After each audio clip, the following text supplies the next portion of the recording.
Melissa tried to breathe in even, heavy beats as she walked, or rather ran, down the stairs to the lower floors. She left Danielle on the top floor when she went. That was the plan, after all. She knew that was the plan. She had agreed to it. And right now she wanted to go back in time and kick herself for it. It was only a matter of time before she came upon the duo who was coming into the building. If she had to guess, they were only a few floors away, maybe one or two. Both Todoroki and Kirishima seemed like the kind of people who would just walk through the front door. Todoroki was an absolute powerhouse. He probably didn't see the need to go through elaborate trickery, and Kirishima just wanted to fight. So, she wasn't expecting any kind of trick that would leave her blindsided. She wasn't sure if she would have preferred that, though, to be honest. If Danielle was right about her analysis that Kirishima was just going to rush to fight her, then she would be going toe-to-toe with Todoroki, and just Todoroki. With absolutely no backup. She clenched her fist tightly with her armored gauntlet around it. The months of work that went into this thing, the late nights that she had pulled off during her training, every headache she had gotten from only having a few hours to sleep. It was time to see just how much of that had really paid off. Shoto Todoroki hadn't slowed down an inch since they had entered the building, to the point that even Kirishima had trouble keeping up with him, and he considered himself to be pretty endurant. Come on, man. We don't need to rush this badly. They're not going anywhere, Kirishima shouted. If you can't keep up, then sit down. I'll handle things for you, Todoroki replied. Come on, man. You know that's not what I... Of course I want to fight, Kirishima corrected himself. I like a good scrap as much as the next guy. I'm just saying if we're tired by the time we get there. If you get tired, that's your own damn fault. Todoroki turned his head back while he was still running forward. You understand? Kirishima flinched. Yeah, got it, dude. Sweat dropped down Kirishima's forehead. Between Laura Kinney and Shoto Todoroki, Kirishima was beginning to think that this was just how legacy heroes acted. Before he continued on with that line of thought, however, Todoroki stopped dead in the middle of the hallway, bringing them both to a dead stop, so quickly that Kirishima had to skid on his heels. What the hell's the big idea? Kirishima trailed off as he stared at the person in front of him and Todoroki. In the fluorescent light, he could only really see her shadow at first, the shadow of a cape flowing in the wind in the hallway. If anything, it was definitely a heroic entrance. The wind in the moment caught her just right. If anything, it half made Kirishima regret his decision of not putting a cape on his costume. Shield, Todoroki said, narrowing his eyes at the girl. The temperature in the air already dropped with that one word. Melissa could see her breath forming in front of her. It made her more shaky than she already was. Alright, Kirishima cracked his neck.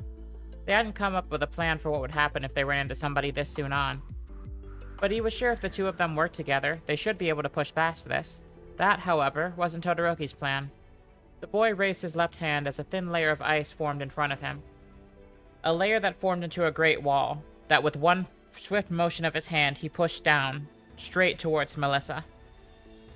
The entire hallway, every bit of it in front of the duo, quicker than Kirishima could even react, was suddenly coated in a sheet of blue and white. It was so deep that Kirishima couldn't even see Melissa standing in front of him anymore, presumably having been encased in ice. Seriously, dude? Talk about blindsiding, Kirishima muttered. What? It worked, didn't it? Todoroki asked. The crowd from the outside stared at the screen in shock. Melissa had been one of the more impressive members of the group, especially when it came to her powers. Her enhanced strength and abilities were nothing to sneeze at, and they had already seen what she was capable of in the quirk assessment. She practically parted the clouds with how hard she threw her ball. And someone like that was just taken out instantly. Geez, I'm glad I wasn't in that group, Kaminari sighed. He wasn't much looking forward to his match either. Both Laura Kinney and Topei Fong seemed like they could kill somebody with a glance, but he doubted either one of them could do what Todoroki just did. Take somebody out with a single blow like that. You're awfully silent, Toph said, standing next to Izuku, who was currently watching the screen with his arms crossed. And I know what that means. So, tell me, what's your gigantic brain thinking? She said, Izuku already opening his mouth to speak before she jabbed him with her elbow. And don't motor mouth this time. Believe it or not, I don't think I was going to, Izuku replied, his eyes still glued to the screen ahead of him. Wait, seriously? Toph said, her voice raised in surprise. Well, you're kind of freaking me out now. What is it, crybaby? What's your expert analysis? Izuku narrowed his eyes. Unlike Izuku, Melissa actually hadn't practiced combat that much. She had trained with All Might, sure, but she actually hadn't fought people before. The closest she had come was when they all sparred together when they were practicing for the entrance exam. So, Izuku could buy that she was being caught off guard here, but he knew for a fact that something like that wasn't going to be enough to take her down, especially not that quickly. She started off quirkless like he did. She thought the way that quirkless people think. They had both watched quirkless people move on TV, the heroes who didn't have powers to fight the big threats, so she knew the best way to fight as a quirkless person was to avoid damage. It was to avoid attacks before they could become a problem, and use tricks. He had a feeling she hadn't let go of those lessons just because she got fancy new powers. Well, if you're looking for my analysis, Izuku began, then Todoroki and Kirishima need to get out of the way, he said, his voice not raising a single octave, but the few words that escaped his mouth drew the attention of everyone around him. I don't think it did, actually, Kirishima gulped as he pointed toward the wall of ice that Shoto had just erected. It was already beginning to form cracks across its surface. Cracks that slowly began growing until they encompassed the entire thing. There was a muffled sound among the sounds of the ice cracking and splintering, something that sounded almost like a voice, and a very determined one at that. One for all, 100%, Melissa muttered. If there was a good time for a test, it was now. Smash! Melissa roared at the top of her lungs, her voice booming out loud enough to completely cover the sound of the explosion that rung from the explosive movement that her body produced. The ice was cleared away in a split second. The wall before her was now an open tunnel, and flecks of ice rained from the sky like snow. She met eyes with Todoroki, and did her best to hearten her luck, to make it seem like she wasn't going to back down, even if that was all she felt like doing right now. On the plus side, her arm wasn't broken. It wasn't even that hurt. So her technology had worked. That was good, and meant that, at least on some level, she knew what she was doing. Todoroki cracked his neck. He was still very sure that he could take the person in front of him. A big light show like that wasn't going to do much to dissuade him. But despite the fact that he knew that he would inevitably win, he also knew that she had just proved herself to be a bigger issue than he thought at first. Nobody in the class should have been able to shrug off an attack like that, at least outside of the ones who weren't from Japan, who Aizawa made very clear were a cut above the rest.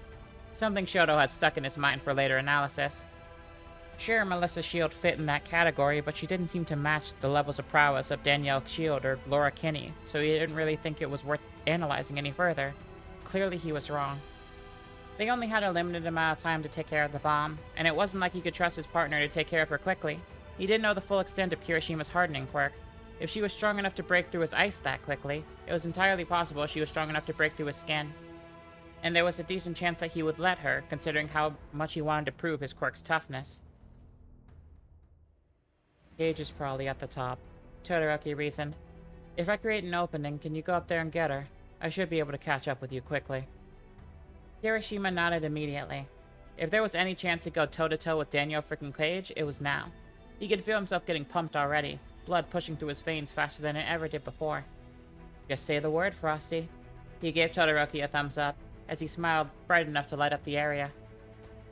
Todoroki grimaced. He was already partially regretting this decision, but he didn't have time to consider it. Melissa launched towards the two of them, swinging her arm back. If she was able to land a full attack on them, she might be able to blow them out of the building before they were able to do anything else. She would have to aim just low enough to not seriously injure them, or at least that was her thinking. Her fist swung just barely below her target.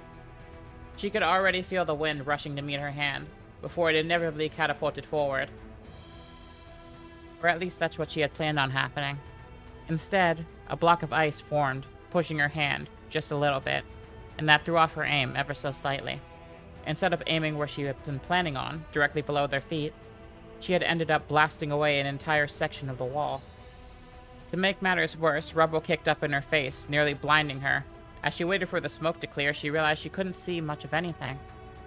She could only barely make out Todoroki's shadow in the rubble, and to her surprise it was completely still, like he was just standing there, waiting for the smoke to clear, just like her. And when it finally did, it was just the two of them. Todoroki had also planned on fighting her in a one-on-one. If there was any thought that terrified her, there it was. She thought that she would trick him into fighting her like this, but the fact that he wanted to do it too meant that he was confident in it. And he likely saw her as an obstacle just to be overcome, probably not even a very big one. She didn't exactly have an argument to present against that point. His power was strong and he probably had it his whole life. Compared to his experiences, she was like a 5-year-old whose quirk had just woken up. So, Melissa's voice trickled out nervously. I don't suppose you might want to talk a bit before... She dodged yet another blast of ice instantly, this time coming from above. It nearly shattered the ceiling. And just that ice made Melissa feel like she was stranded in the middle of the Arctic. The sheer wind blast chilled her through her bone. She activated full cowling just as the blast began to hit her, using her enhanced speed and agility to zip behind Todoroki. She jumped up, launching a kick in his direction, only for him to just stand there. Slowly, she began to stop midair, almost like she was being frozen in place. With every passing second, she felt herself getting colder and colder, and her body kept not moving forward. She could feel icicles begin to form on her skin before she used her full strength to force herself backwards and out of his range. I can't even get close to him, Melissa muttered to herself. If I even try, the air itself tries to stop me. She scratched her temple. She was granted the ability to break buildings with her fists, but that didn't do a lot of good if she couldn't hit anything. Just her luck. Kirishima spun his head as he ran. When he got to the top, he was about to be in a one-on-one match with the person he had wanted to fight the most since he got to this school. The daughter of Luke Cage. The daughter of Jessica Jones. Two people whose powers were basically just his on steroids. His chest jumped every time he thought about it, but then he remembered that this was an exercise, and one that he was supposed to win. Chances were his opponents were going to lay some kind of big complex trap for him, something to put them at a disadvantage, and instead of preparing for it, he was just charging right in. He had just jumped headfirst into the situation, hoping that she wanted to throw down with him as much as he did. Now that he thought about it, that wasn't the best of ideas. He would have slammed his feet into the ground to stop his movement and come up with a plan if he hadn't saw something. The bomb, and the person standing in front of it, who didn't seem to be all that bothered. Instead, she was just crossing her arms. Geez, about time you showed up, Red. I was beginning to think Melissa had taken care of both of you. Kirishima skidded to its top on the floor. Were you just waiting for me to show up? He asked, partially stunned. I thought you guys would have a plan or something. Danielle raised an eyebrow. Of course we do, and it was a pretty easy plan too. It worked like a charm. Kirishima tilted his head for a moment. You were separating us? Wait, how'd you know that you'd be the one to end up here? Danielle asked. I mean, come on, that's pretty easy. She gestured in his general direction. You were practically out of breath coming here. You've been itching to throw a punch at me since we first met. I just figured I'd oblige you. Is that good with you? She asked. Kirishima's face dropped to being stoic for a moment. He considered what led to now, how he had completely fallen for this trick, how he was basically at the mercy of the situation, and how the only way out of this was to punch his way through. And a smile grew back on his face as he considered that final thing. Just how much fun punching his way through sounded. He slammed his fist into his open palm. You bet your ass I'm in. He ran towards her with all the force he could muster, slamming his fist into her chin. Her head snapped back for a moment before she forced it back down to stare at him. In that moment, she locked her two hands around his arms, slamming him into the ground beneath her.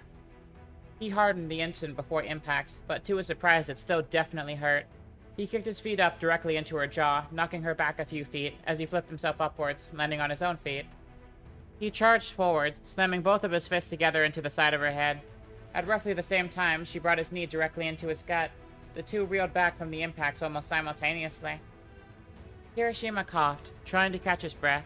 They had only exchanged a few blows, and she had already knocked the wind out of him. He felt himself laugh just a little bit as he took in Danielle's condition. She was holding a hand to her head, where he had made impact, so clearly he had managed to do something. He just needed to give it more. A lot more. Man, this is really a toss-up, Ochako said, scratching at her head. I can't really tell who's going to come out on top.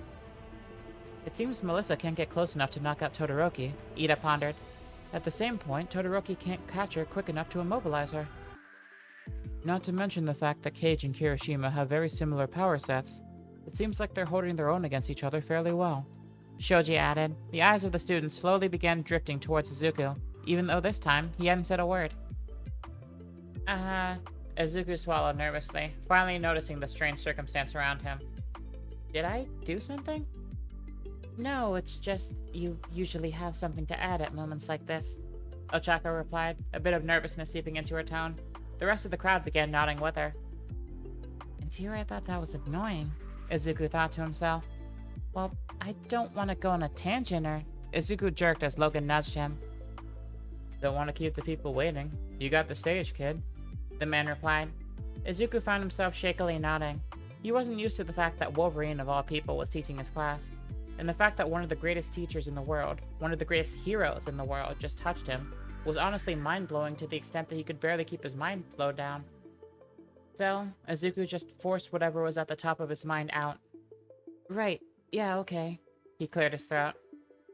I guess in terms of the fight with Melissa, he paused, the words he was about to say feeling uncomfortable in his throat. I don't think she's gonna make it through. Wait, seriously? Toph blurted out. Sure, Shield hadn't started off as much of a fighter, but she was getting better. She managed to get a few hits in last time they sparred, and she actually caused her to sweat every now and then. Not to mention the fact that she had a mind on par with Izuku's. The mind that was capable of coming up with counters to quirks before he even got powers of his own. Not if she keeps fighting the way she is. He pointed at the screen. Melissa at the moment was continuously dodging and weaving, using her full capacity of one-for-all full cowling. She was just barely managing to avoid Todoroki's attacks, and from the looks of things, she wasn't going to be able to do it for long. She was already pretty tired. If she keeps going like this, her best bet's gonna be to run away, which she'll eventually get too tired to do, or up her power output, Riri Williams responded, which should cause her to break her arm, like she did with her finger back in the quirk assessment test. Not just her arm, Toph shivered. She remembered the multiple broken bones that she had encountered with Melissa during their training with each other. The girl had figured out to break bones that Toph didn't even know were in the human body at all. What about that glove she's been making? The thing that allows her to use more of her power? She's been talking about it forever, Toph asked. Well, it makes her capable of throwing full power punches with her hand, but that's just one hand, and I'm sure Todoroki's noticed it by now. If she wanted to attack with it, she'd be telegraphing her attacks. He'd always know where she's aiming, no matter what, Izuku sighed. At least, that's what I think. As Izuku spoke, he met eyes with All Might. The man gave Izuku a reassuring smile to let him know that everything was okay, but there was something deeper to it. Izuku saw a deep worry for All Might's successor in his smile. Young Shield, All Might said, as he watched her on the screen above. She had managed to barely dodge yet another ice attack, but this time she was too slow to avoid damage. The ice scraped by her neck just enough to draw blood. All Might internally hissed, careful not to let his true emotion show to the rest of the students. Holy crap, I'm screwed, Melissa thought to herself. Her lungs were bursting. It was like they were on fire. Like one for all surging through her body had somehow set her veins ablaze. Absolute hell on earth. And she had gotten no closer to landing a single blow on him.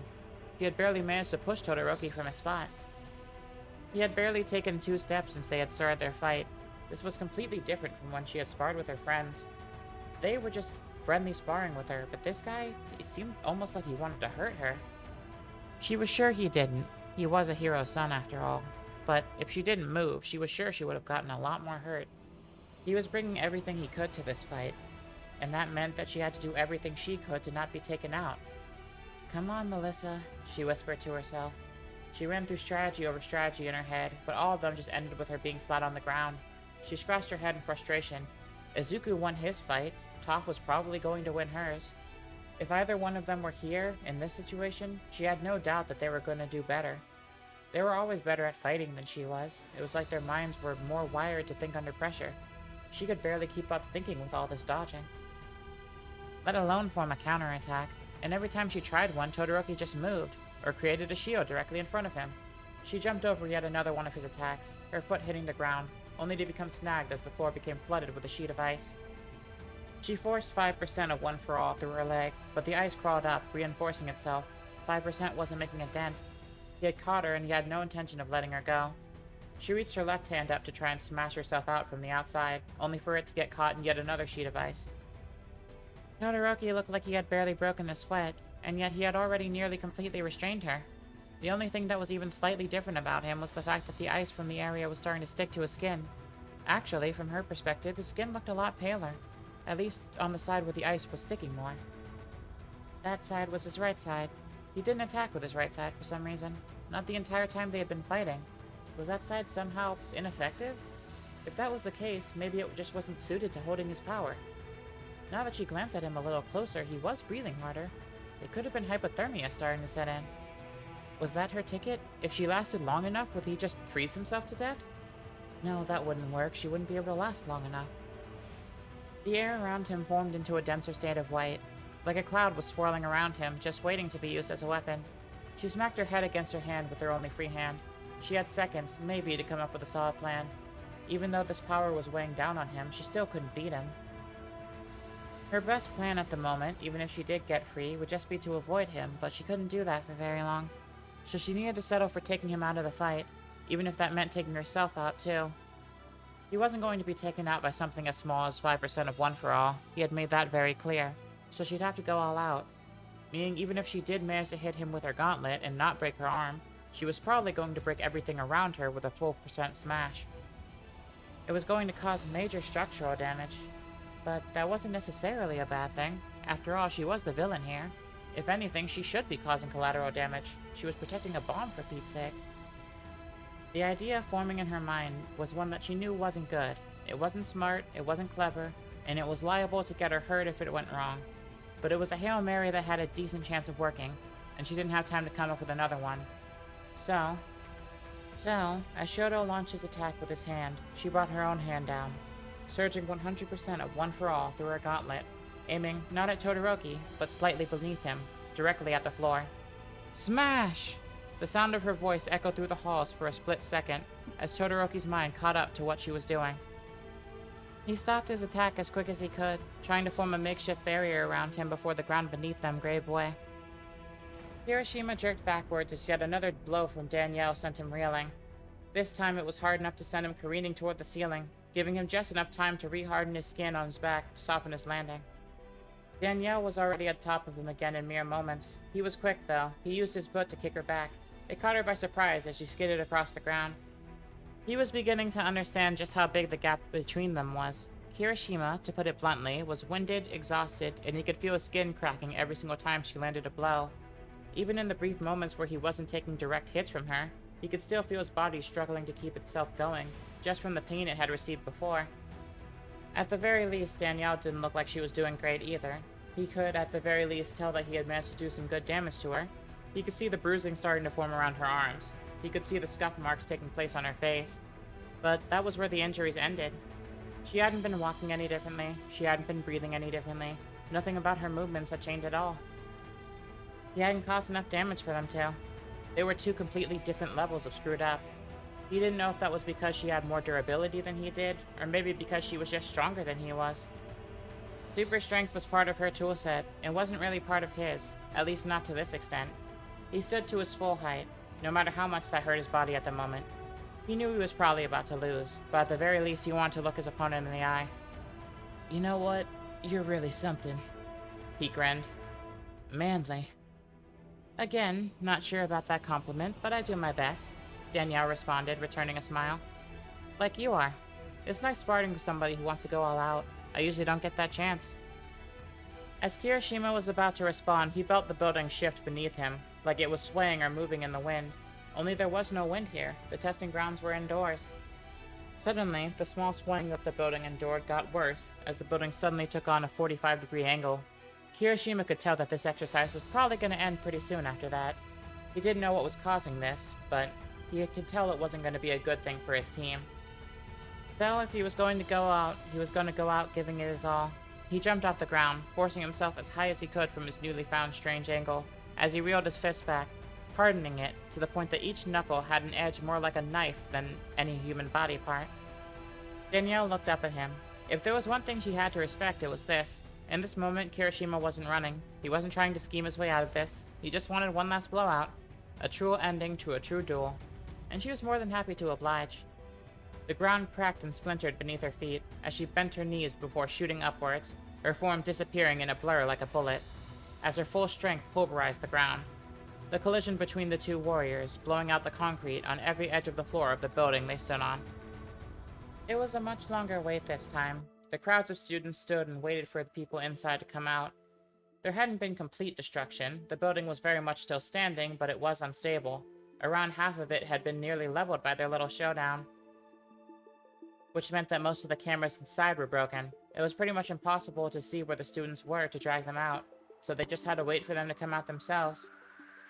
Finally, the first duo emerged, Shoto Todoroki and Melissa Shield. Shoto didn't look particularly injured. He had flecks of ice attached to his skin that looked like they were starting to get stuck there, almost as though he had been lying in the snow for the last few hours. But aside from that, there wasn't much of a scratch on him. If anything, Melissa looked more like she had gotten the worst of it.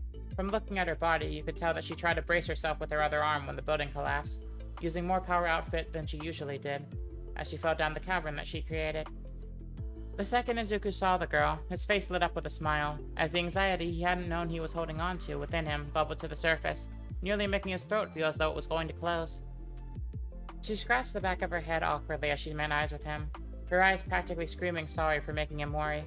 She was more than worried about him during his practice match, and from the looks of things, she had clearly returned the favor. When her eyes met with All Might, she saw that he very much had the same expression as Izuku. There were tears pooling around the corners of his eyes, even through his gigantic smile. She shot the man a thumbs up, and he did so immediately, in turn. The relief in the room nearly doubled when the other two walked in the room. Danielle Cage walked in strong, with Ejiro Kirishima draped across her body, for support as they entered the area. Both students had, easily, the biggest smiles of everybody in the class. And Danielle, being the most composed out of everybody who took part in the trial, spoke the question that was on the top of everyone's minds. Well, I think the speakers broke when, the building collapsed, so would you mind declaring it for us? The teachers looked to the other three students, none of whom seemed to voice any objections. In fact, Kirishima seemed to enthusiastically support the idea, nodding his head so furiously that his normal hairstyle was bobbing up and down with him. All Might cleared his throat, his deep booming voice echoing across the class as he declared, "The victory for this round goes to the villain team." The crowd erupted into applause. There was even some applause from the ones competing, specifically one person. Kirishima was enthusiastically applauding for the victors. Among the others, Danielle remained more stoic, along with Todoroki, who had simply walked to join the rest of the class. The most silent person, though, was Melissa. Sure, she had won. She had managed to keep Todoroki occupied the entire time, but that was about it. No matter what way she went through it in her head, she had no chance of winning in a one-on-one confrontation. If it was a real fight, she'd probably be dead. Especially since in the real world, she wasn't a villain, so leveling a building wouldn't have been an option. She was playing the bad guy here, but how was she going to get to a fight like that with somebody who was better than her as a hero? Who was just so much stronger and more effective than she was? "Congrats," Logan said, his eyes partially drifted towards the next combatants who would take place. Among them including his daughter, who was already in a very foul mood after her chat with Mirko.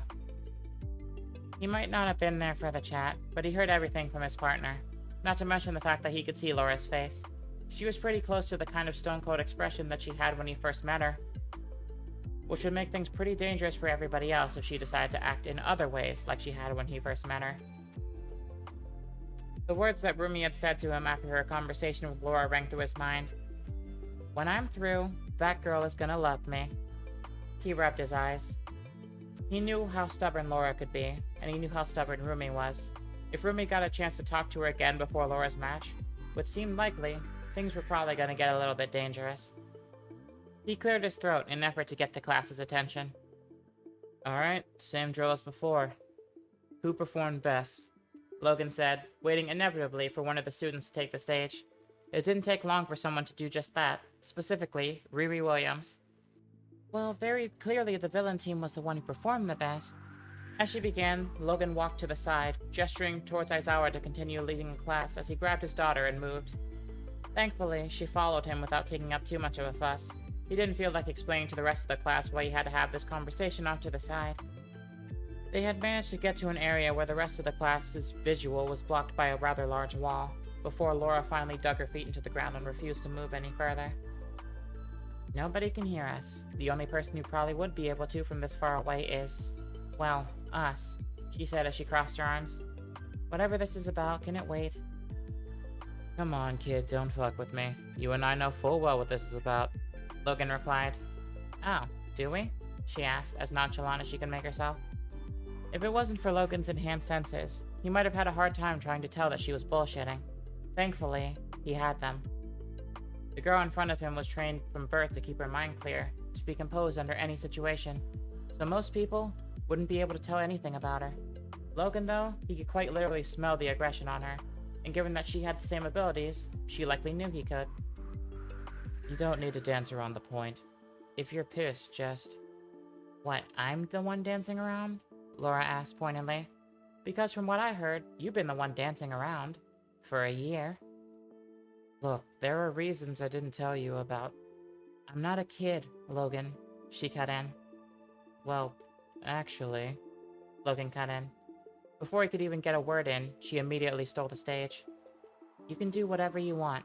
You don't need to tell me anything, and it's pretty clear that you're not planning to, she replied. Logan clicked his tongue. From her upbringing, he knew that telling her about anything that would change her life would be a big deal, and he knew that it probably needed to be handled with care. And now he definitely knew he fucked up handling it. Well, it was probably a mixture of him and Rumi if he was being honest. He just knew that dating Rumi was eventually going to involve Laura at some point. He figured that if he put it off, he might have waited until they got the chance to know each other, and then it wouldn't have been a big deal. He didn't really account for Rumi's impatience, which was entirely his fault. He knew she had the attitude of living every day like it was her last, and that didn't leave a lot of time for delaying anything. He put a hand on Laura's shoulder, and she shrugged it off almost immediately. In the background, the two of them could hear the students finishing up their analyzation of the previous fight. And because Melissa wasn't the hero, she didn't have to limit her collateral damage. Meaning that detonating the bomb was actually probably the easiest choice Melissa could make, especially because that was the bomb's ultimate goal, Momo added on. Soon after the two of them were done bouncing off of each other, the rather exasperated voice of All Might, who at this point more than expected his students to go on for this long, boomed throughout the waiting area. Again, excellent point, students. It would seem that our time today is almost at its end, however, for we have one more match on the docket. Hero Team, Toph Beifong and Laura Kinney, please report to the starting area, he commanded, Laura looking up at her father. Unless you want to keep me here any longer, I think I have to go, she said, shrugging. Logan grabbed her by the arm as the two locked eyes. Two former killers, people who used to not have any capacity for emotion, trying their best to manage the ones inside of them now. Look, kid, you know I'm not the best at this, Logan said after a moment of silence. But I'm trying. He sighed when he saw his words aren't having as much of an impact on Laura as he would have liked. She still gave him that look that told him in no uncertain terms that she wasn't going to talk about it, and that the best thing to do was just to let her go. Can we at least talk about this after, the three of us? Logan asked. There was a moment of silence before Laura finally broke eye line with her father, tugging her arm away one last time before Logan finally released her. I didn't even know there was a three of us before today, she replied, leaving. Logan ran his hand through his hair. Well, that's probably not good. Toph clapped Izuku on the back. Alright, looks like it's my time to shine. How much you want to bet I show everybody here up? Izuku laughed in response. It's not really betting if it's a sure thing. Toph smirked and pressed a finger to her lips. Well, don't tell everybody else that. If they start betting, you could win a lot of money, she elbowed him. I don't think that many people are gonna bet against you, Melissa smiled as she gave Toph a hug for good luck, something the black-haired girl reluctantly took, with her arm still hanging at her side. I know you're not the touchy-feely type, so I won't say too much, except for good luck. Yeah, we're all rooting for you, Ochako declared, shooting Toph a thumbs up so bright that it nearly blinded the others. Ida, standing beside her, merely nodded in agreement, though the others could tell he was enthusiastic even beneath his mask. Come on, seriously? How are you supposed to beat the odds when the odds are in your favor? You guys don't know how to make things exciting. Toph smirked as she walked towards the entrance. Well, sit back and enjoy the show then, she shouted, waving behind her. She wasn't exactly the type to get close to people. In fact, she had only really heard good luck or anything of the like from, well, Izuku or her father. At least in a sincere way, from people who actually wanted to wish her well.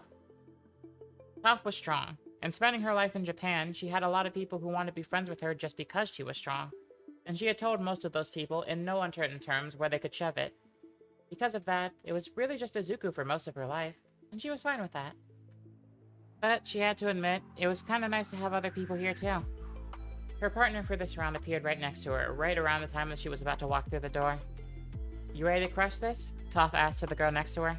She didn't get a response, and from what she could tell through the ground, Laura Kinney was tensing just about every muscle in her body. Toph groaned in her mind. Are you serious? Is she about to throw a tantrum? Am I seriously gonna have to babysit her the whole time? What happened to not getting in each other's way? Toph thought to herself as the two girls disappeared behind the door. Villain Team, Denki Kaminari and Kyoko Jiro, please report to your destinations. All Might's voice rang again. Kaminari pumped his fist into the air, trying to psych himself up to get ready to go. The nervousness was still prevalent on his face, but he believed he could do this, especially if he had Ejiro with him. But Ejiro was following him, just slightly numb. She didn't look nearly as enthusiastic. Look, I know it's scary, but this fight's still gonna be awesome. We got a chance to show everybody what we're made of. He grinned. Well, that's easy for you to say, Ejiro grumbled to herself. She had gotten last place on the quirk assessment exam, and a pretty decisive last place at that. Aizawa's point during that exam was letting everybody know that they relied on their powers too much. That by relying on their powers, they closed themselves off to other solutions. That their hero society had gotten sloppy and brute forced their way through most problems. Thinking back on it, she did try to use her headphone jack for a lot of problems that came up, even when it didn't apply. It was something that she wanted to change about herself. She wanted to live up to Aizawa's expectations. But she hadn't gotten much of a chance to train yet. It had only been a few days, and she didn't have any tricks up her sleeve other than the ones that were put into her suit. That meant that she was going into this trial roughly the same way she went into the assessment exam. And so was the other team. Beifong placed 5th in the assessment exam, and Kinney placed 1st. They're leagues above us. Come on, I wouldn't say leagues. Kaminari scratched the back of his head. We got last place, dude. There was nobody below us. I got dead last, she reminded him, sweat dropping down her face. Come on, since when are you this much of a downer? Aizawa said quirks weren't everything, right? Kaminari reminded her. Yeah, I do remember. That's why we lost so badly, she replied.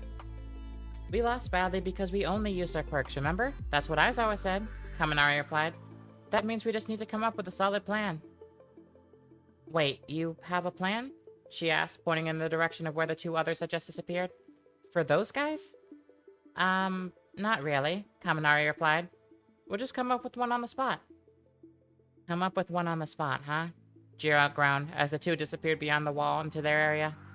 Yeah, we're screwed. Hey everybody, thanks for coming in to check out another part of Earth OCU. As always, it means a ton that you're here. As you can tell, this is a later upload for me. All I could say is that I had a few commitments in my life that were slowing down my schedule quite a bit, and I had to take care of them. The upload schedule for next time shouldn't take as long as it did this time, but I think for my mental health I'm probably going to slow down a bit from where I was from posting every 5 to 7 days. With that said, I really hope you enjoyed this video. It's always a lot of fun to be able to work on the My Hero section of this universe, and what's really exciting with this section of the universe is that we're finally going to move past the trial fights and on to some of the bigger things in the My Hero section. Don't get me wrong, I am having a ton of fun working on these fights, but I'm excited to get to some of the more bigger plot details going forward. So, I hope you guys are excited for the last fight coming up. If you did like this video, please be sure to let me know by hitting the like button or pressing subscribe so you don't miss out on the future of this or any other series that I produce. Until next time, I'm your captain, and it's been a pleasure to take you on another tour of the strongest Earth in the multiverse. I'll see you next time.